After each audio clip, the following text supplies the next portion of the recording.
Not far away, let's talk story.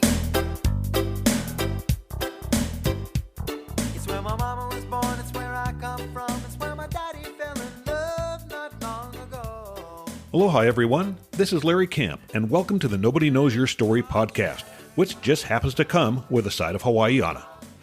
Nobody Knows Your Story is a podcast which I believe will impact each listener in a positive way. As you listen to the experiences that have transformed, shaped, and guided each guest, perhaps you'll better understand your own personal journey. Some will surprise, some will make you question, and some will inspire, but all will leave you in a better place for listening in. As for the Hawaiiana, well, that's just a big part of my life story. So I invite you to check in from time to time, or better still, add Nobody Knows Your Story to your list of favorite podcasts. You'll enjoy hearing the life experiences of people just like you.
Aloha, friends, and welcome.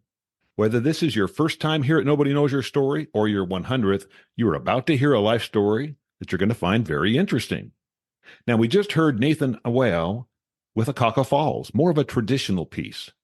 By the way, Akaka Falls is a spectacular waterfall on the Big Island of Hawaii, which I've been to a couple of times, and it plunges over 400 feet. It's worth the hike to get there. Very beautiful. Now, mid-podcast, I'm going to include an old favorite from Breda Is. That's Israel Kamakaviva Ole, and that's White Sandy Beach. Now, my guest today is Edward Gangi, joining me from North Carolina here in the United States. Edward is not my first guest whose life story began, well, by being put up for adoption, but as far as I know, he's the first to write a memoir after discovering the identity of his birth mother. So, Edward, welcome. Larry, thank you so much for the invitation to join you. I appreciate it. Yeah, and kind of, like I said, I thought it was pretty interesting, the fact that I believe you were 69 years old, right, when this kind of piqued your interest?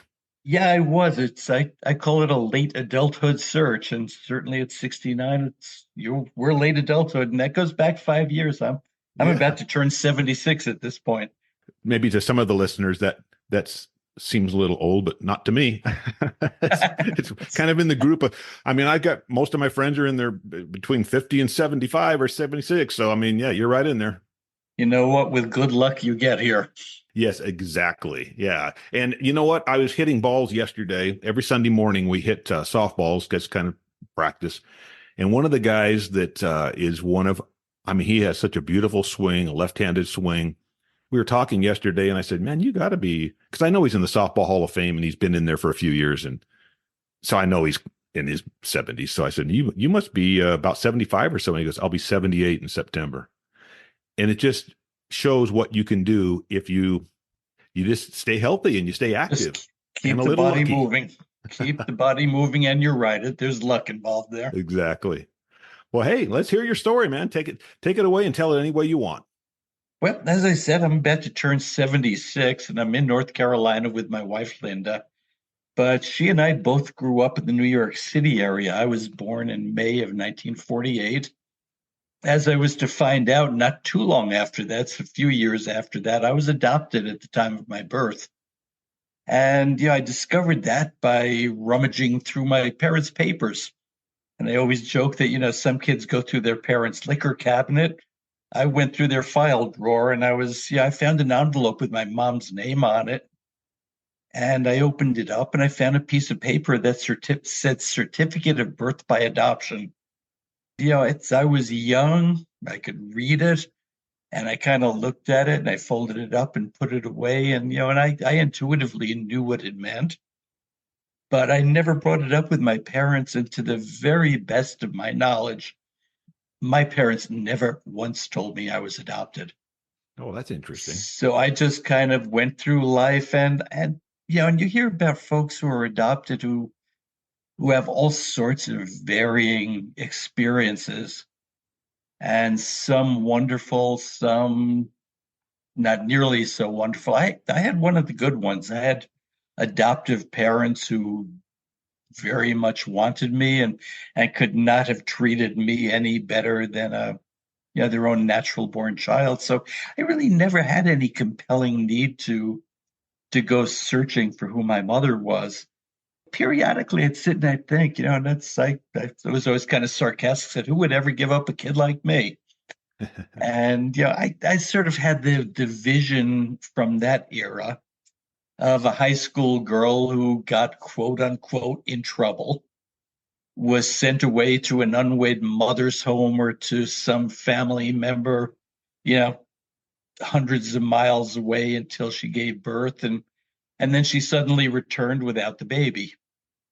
And that was to find out that was very much different than what the story really was.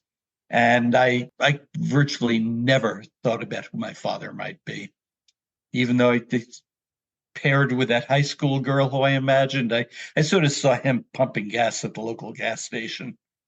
So so that was my fantasy scenario. And I went through life discussing it very little. I was not hiding it with anybody who was of any importance to me and who might have interest or common interest. Yeah, I talked about it, but just never really was compelled to chase after the story. You grew up in New York City, right? In you lived there, I believe, for like 40 years. So you did your schooling. You guys were you a religious family? No, not at all. Okay. Which is interesting because there was later to find out that number one on my birth mother's list for the people who would adopt me was that I would be baptized. Hmm. She came from a conservative Polish Roman Catholic family, and my adoption turned out to be privately arranged, which gave her some agency in saying who the people who adopted me should be. But yeah, I did. I grew up in the New York City area. I took one semester in college away from New York City and went to the University of Maine, and I came hurrying home. I was just not a Maine boy. It was getting into winter and the campus was next to a pulp mill, and it was just not a positive experience. I came back to New York and commuted to college from there. Sure. So yeah, in 1988, right around my 40th birthday, my wife and I moved to Houston, Texas, and that was to pursue a job opportunity. I was a director of customer service for Continental Airlines in one of their big reservation centers. And we stayed in Houston from 1988 to 1999. Our son was conceived in 1990, would have been 1990, and he was born in 1991. And oddly enough, with your Hawaiian spin on the story, We were due to go to a wedding in Hawaii in 1990. Something arose at work that prevented us from doing that. And the best we can calculate is our son was conceived somewhere that weekend. So I tended to business in two different ways, I suppose. Yeah. But yeah, that was one of our brief encounters with Hawaii. We stayed in Houston until 1999. Loved it a lot. It was a great place. Then moved to Pittsburgh, Pennsylvania again for a job opportunity. Stayed there in 2012. And in 2012, again pursuing a job opportunity, we moved down here to Hillsborough, North Carolina, which is in what they call the Triangle. And it's the area right outside the triangle formed by Durham, Raleigh, and Chapel Hill. And anybody who is involved with college basketball knows it intimately. Yep. We have UNC, we have Carolina State, and we have Duke here, probably at the max 30 minutes away. We're 20 minutes away from Duke. Yep. So No, I know that area well. Yeah, so we've been here since, and I retired several years back, and life has just moved on. It's been good. Our son James lives in Durham with his wife, so it's nice. He's within 30 minutes. So yeah, we're all clustered down here and very happy, and I think this will be the last move. Yeah, my nephew's getting ready to go to medical school at Duke, so he's going out there in June. So very Yeah, soon. he's going top notch. Then he Yep. had to be a heck of a student. Oh yeah, yeah, he is for sure. Oh, good, yeah. Well, let's talk a little bit about what happened on that 69th year of life, and kind of got you thinking about, I guess, maybe really finding out who your birth mother was. Yeah, in 2015, my wife's parents both came down here. They had been living in New Jersey, and we brought them down here because they were in failing health. They at the time was challenged, but it quickly, both their healths failed. And in 2016, I'm sorry, I'm jumping all over. 2016 in the summer, my mother-in-law passed away, and we brought her remains back to New Jersey to the cemetery which was adjacent to where they had lived. And 6 months later, sadly, my father-in-law passed away. So in January or February of 2017, we were up in New Jersey again, interring his ashes. And coincidentally, probably 20 minutes away was a cemetery where my adoptive mother's family were all interred. She was Ukrainian, and it's a Ukrainian Russian Orthodox cemetery. So we took the opportunity to go over there, and I was kind of visiting grave to grave, remembering aunts and uncles and and distant cousins. And we're standing over my adoptive grandparents' grave. And I was thinking, it would be kind of interesting to go back and trace a little bit about what their history was. I knew they had both come from Ukraine at the turn of the century. It was the turn of the 20th century. Mm-hmm. And I, Ancestry.com was advertising like crazy, telling you, oh, you can find anything you'd like with a little bit of research. There were some television shows on that were all about family history and searches. So I had the curiosity. So when we got home to North Carolina, I went to our local library. They had an institutional version of Ancestry.com there. I typed in my grandparents' names, and voila, I got unexpected amounts of information. And these were two Ukrainian immigrants who really had nothing spectacular going on in their lives. They're both hardworking people, but there's nothing that would suggest there'd be a lot of information, but there was. And as I sat there, for the first time, I started to think, if it's this easy to find their information, I still have that envelope of my mother's that had that document, certificate of adoption.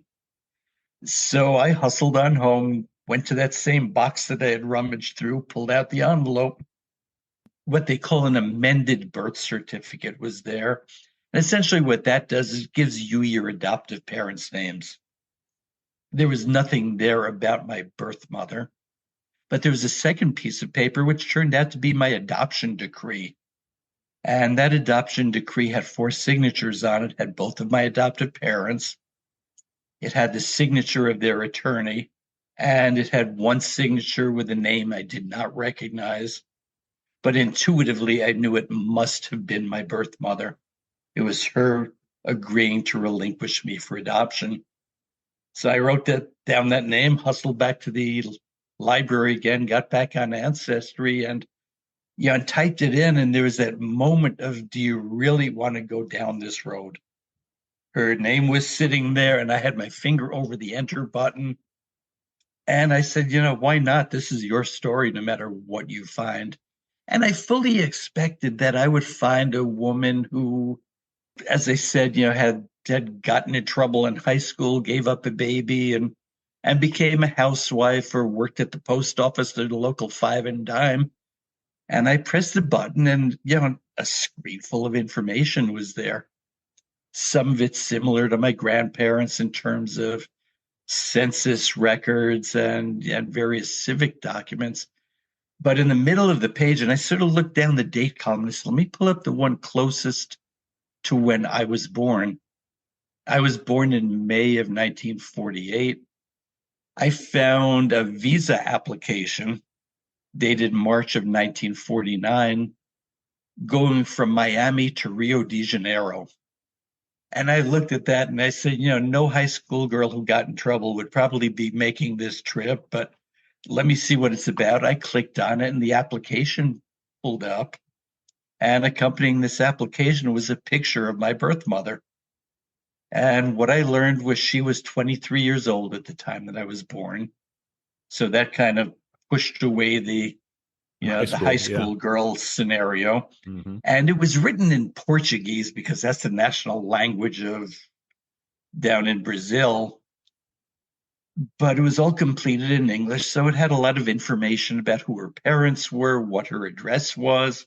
And it turned out that I grew up very close to where she had lived for quite some time. And it listed her occupation as an artista, which, it's okay. It suggested she was in the arts in some way, but really didn't give me any definite clue. But I sent a picture home to my wife, and said, do you want to see a picture of my mother? And she said, we've got pictures of your mother all over. And I said, no, not this picture and not this mother. And, and that's kind of where the journey began.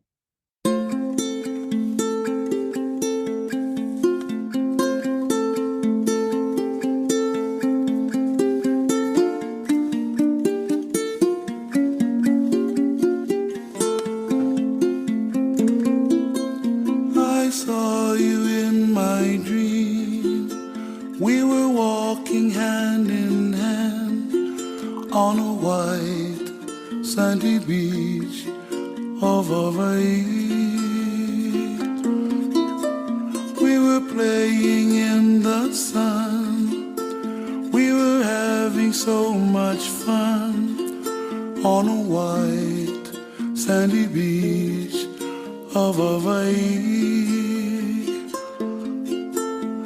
The sound of the ocean soothes my restless soul. Sound of the ocean rocks me all night long.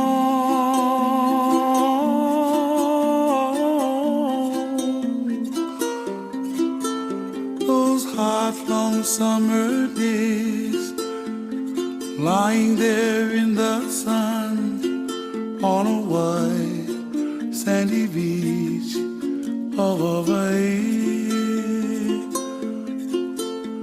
The sound of the ocean soothes my restless soul. The sound of the ocean rocks me all night long.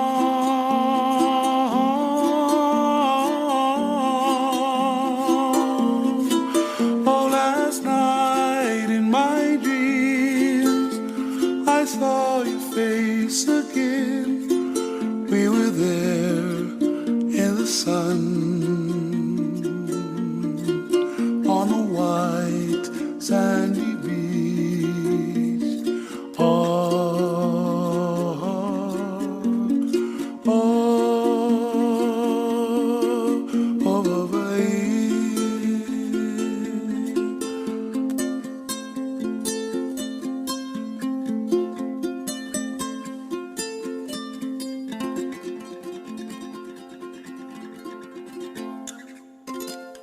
Yeah, that's wild. And so I already know a little bit from just doing some background research. I guess one of the questions I wanted to ask you was the interest was stirred by that visit to the cemetery.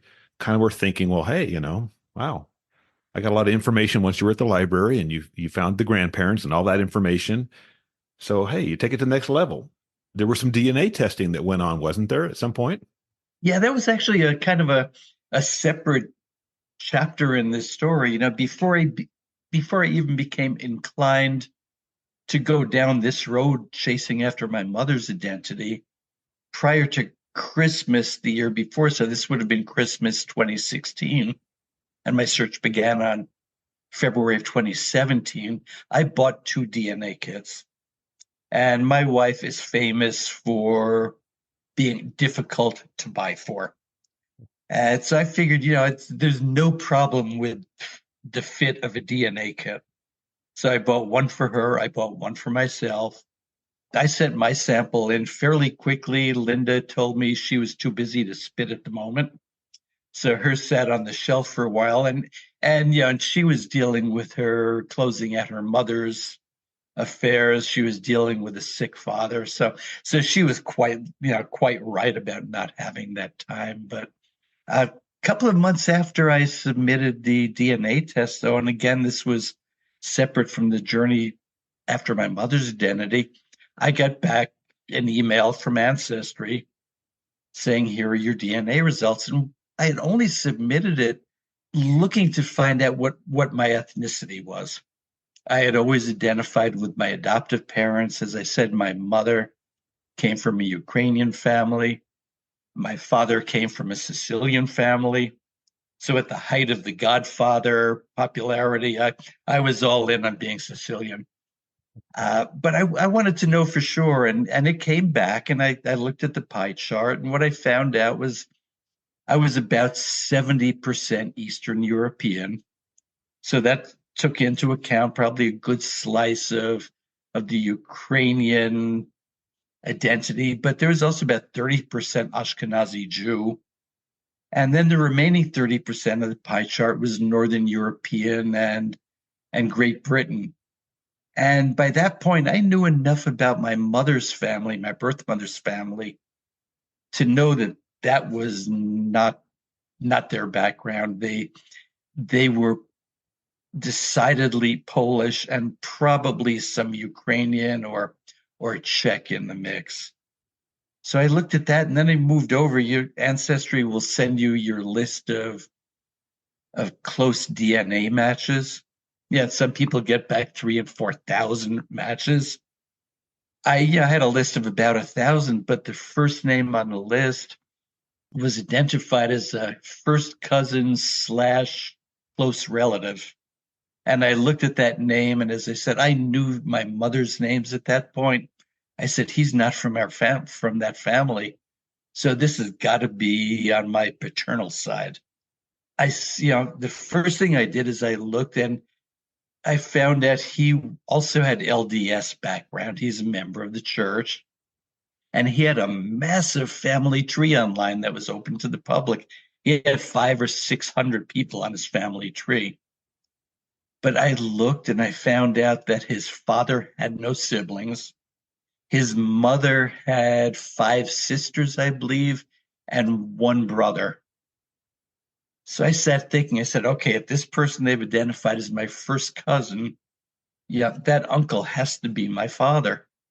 So I wrote the first cousin, close relative an email, and you often hear that, you send those emails and never get a response. I got a response in 5 minutes. And he said, this is remarkable. I just got these results too, and I'm really excited to help you, and anything I can do, I will. So I sent him back another message telling what my hypothesis was, that, your uncle, if he's your only uncle and you're my cousin, is my father. And, it took a little bit longer to get the response back again. And he said, your logic is good. He said, but I can tell you 2 things. You told me that you were conceived in San Francisco in the summer of 1947. I could tell you decidedly, Uncle Harris was never in San Francisco ever. Said the other thing I can tell you, and yeah, is Uncle Harris has no Jewish DNA, and you have 30%. So I don't think that Uncle Harris is your father. And he must have sensed, the deflation when my hypothesis went out the window. But he continued and he said, but he said my father was half Jewish. My father always lived in San Francisco. My father had a relationship with Ice Follies, and that was the organization my mother was with at the time.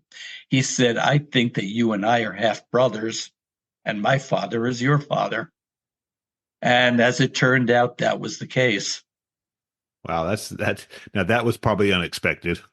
It was totally unexpected. He was not a gas station attendant. Yeah.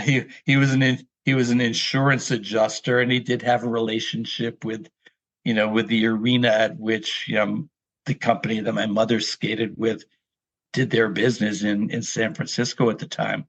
So your birth mother, then, when it said artiste, then she was a skater, an ice skater with the Ice Follies? Yeah, this is a whole long story about how I learned that. And I did the natural thing once I saw artista. I started Googling. Right. And I had her name. I had her, Genevieve was her first name. Her family name was Narowski. I looked, and the next thing I found was she had a marriage certificate, and she married in 1955. So it was 7 years after I was born. And I later deduced that I was a product of a summer romance. I don't believe my father ever knew I existed. But yeah, when I saw that marriage certificate, it gave me a gift. It gave me the Narowski name.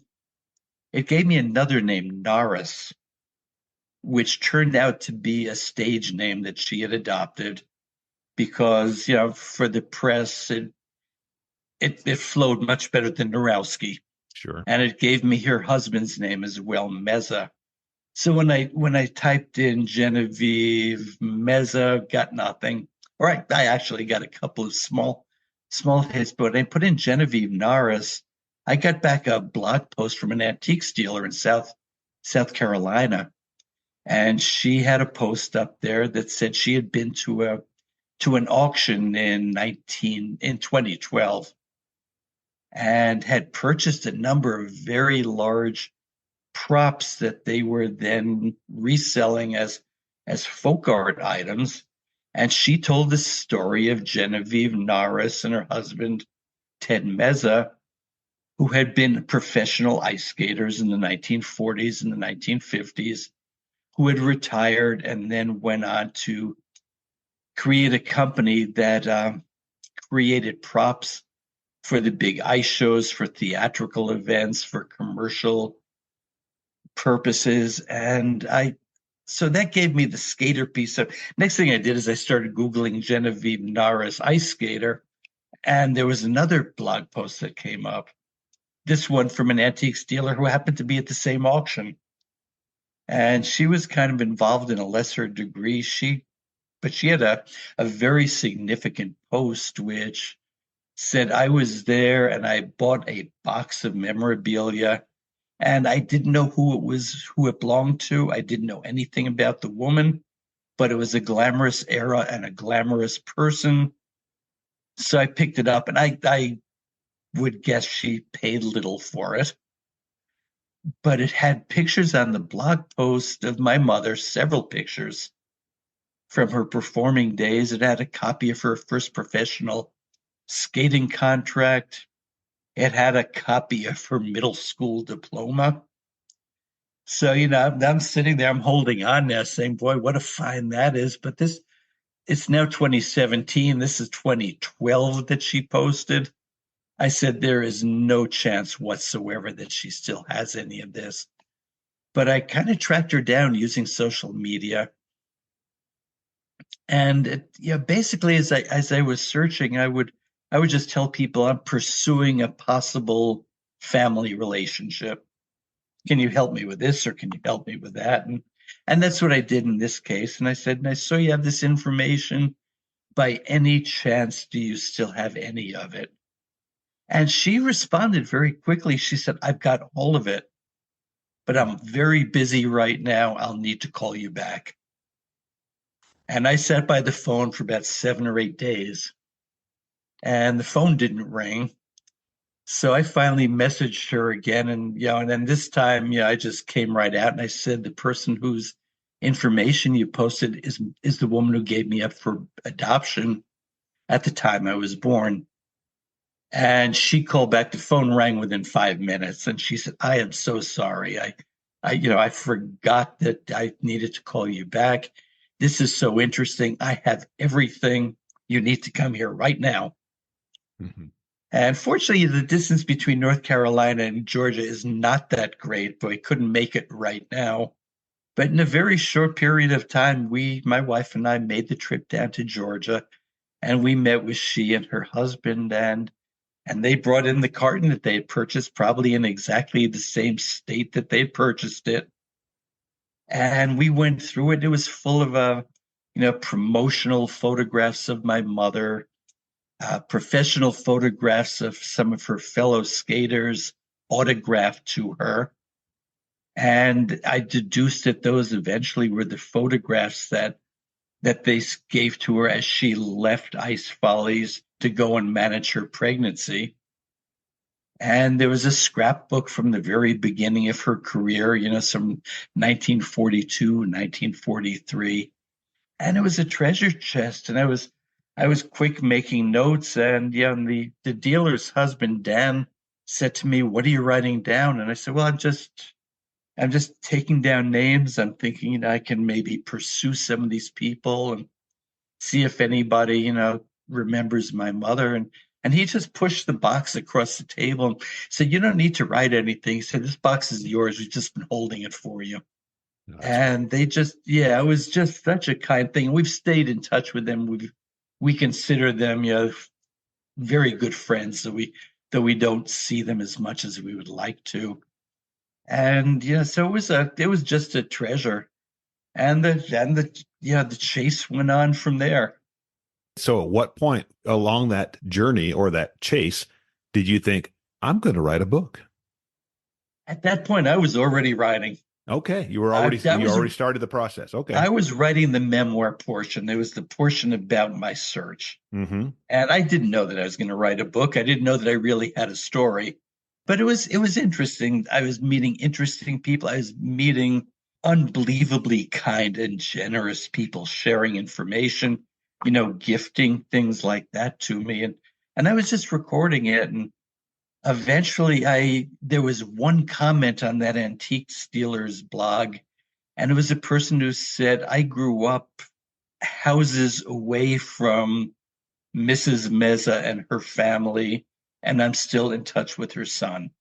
And through the kindness of still another person, I was put in touch with that person who explained to me that, my birth mother was no longer alive, that he had sung at her memorial service, and that he was still in touch with her eldest son. And he eventually put me in touch with his son. And so this is probably June of 2017. And, we had a hard time connecting initially. He had a hard time fathoming that he could possibly have a half brother. Right. But in September of 2017, we picked up and went back to Georgia, where my mother and her had raised her family, and they did business. And then I united with my half brother down there. And actually, we were just there a week ago again. It was the first time since the pandemic. It's interesting to me that when I talk with people, I'm always amazed at how many people have found half brothers or half sisters once, something. I'll give you one quick example. So I have a friend, pretty good friend, and her mother passed away.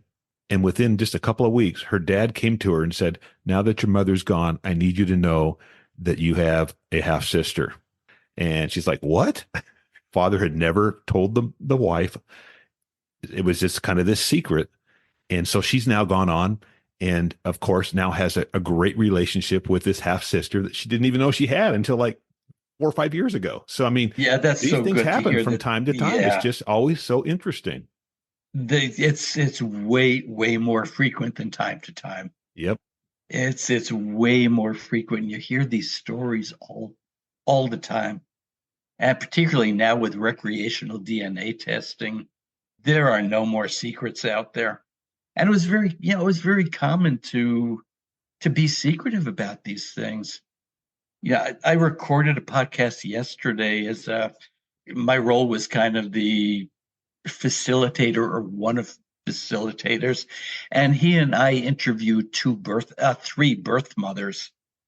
These are women who, in the 1960s, gave up their babies for adoption, and the common thread through their story was secrecy.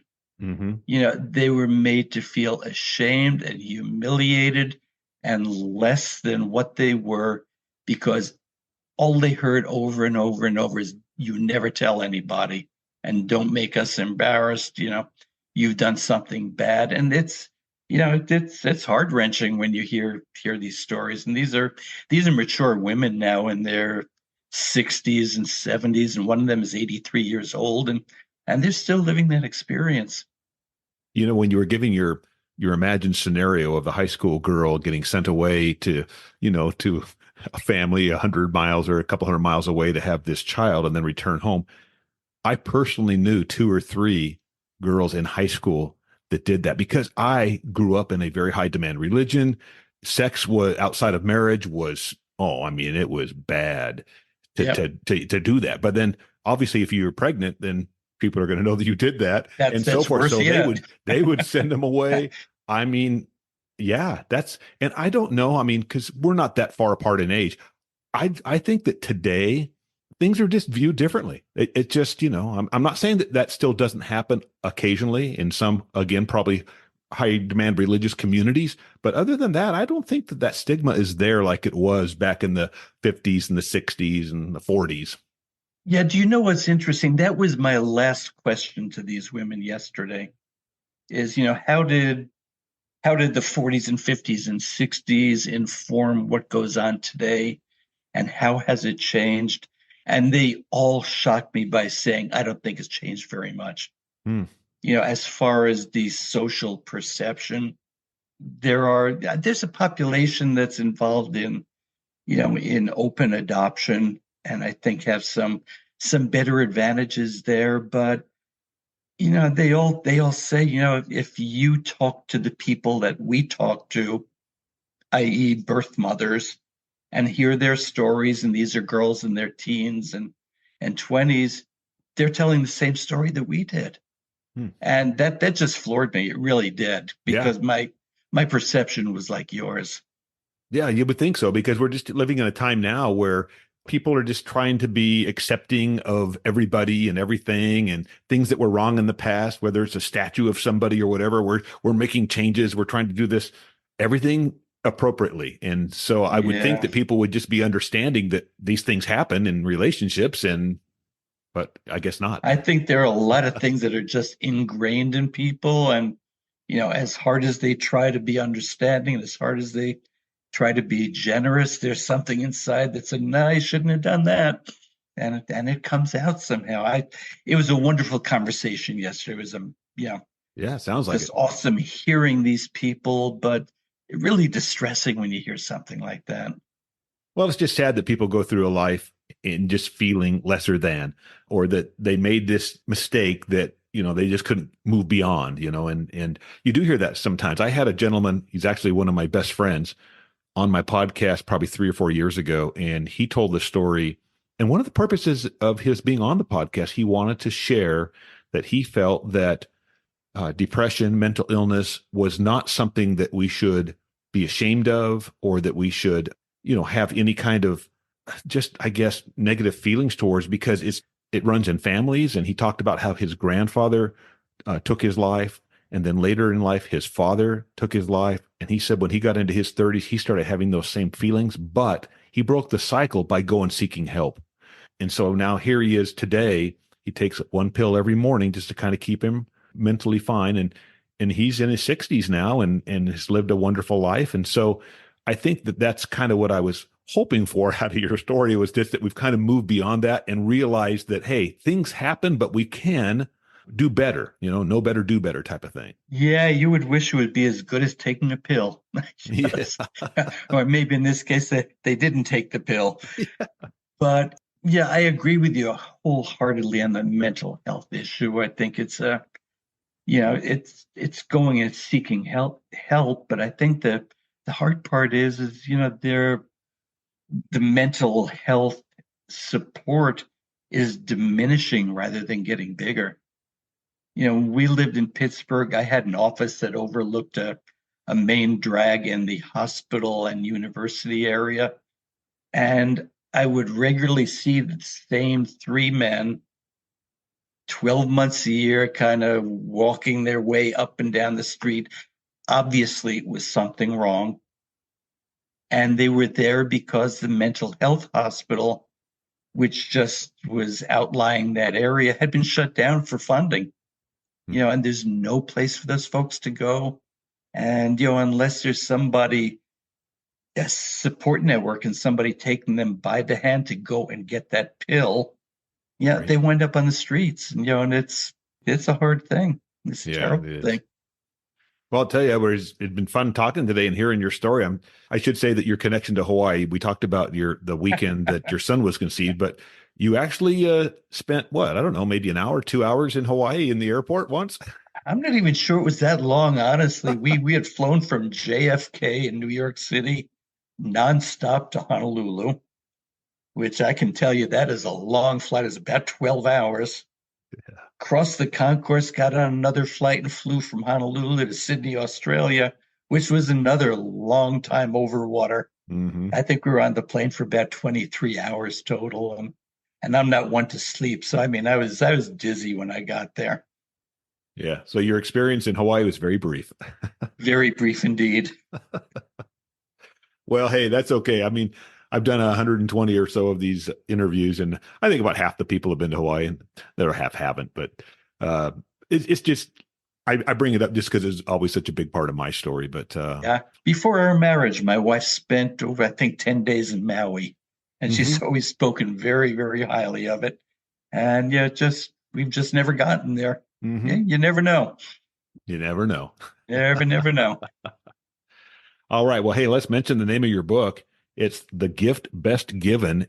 I guess they could go to your website, and I'll put that in the notes, Edward. I'll put it in the notes, but I know your website is, I'll just spell it because it's probably a little easier that way. It's DIGANGIAUTHOR.com. So DigangiAuthor.com.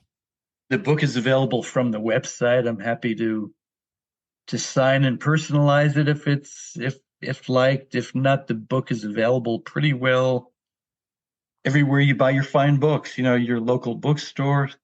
Many libraries are stocking it, and certainly all of the e-retailers have the book as well. And it's available in e-books, softcover, hardcover, and a giant 700-page large print book, which is actually kind of a pleasure because I could take my glasses off and read.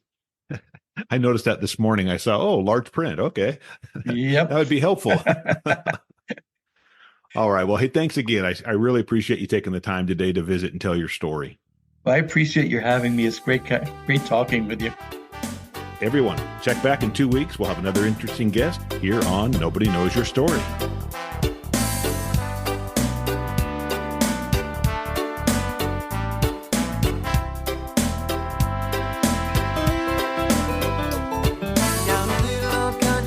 Not far away, let's talk story. It's where my mama was born, it's where I come from, it's where my daddy fell in love not long ago. Let's talk story. Let's talk story. Let's talk story.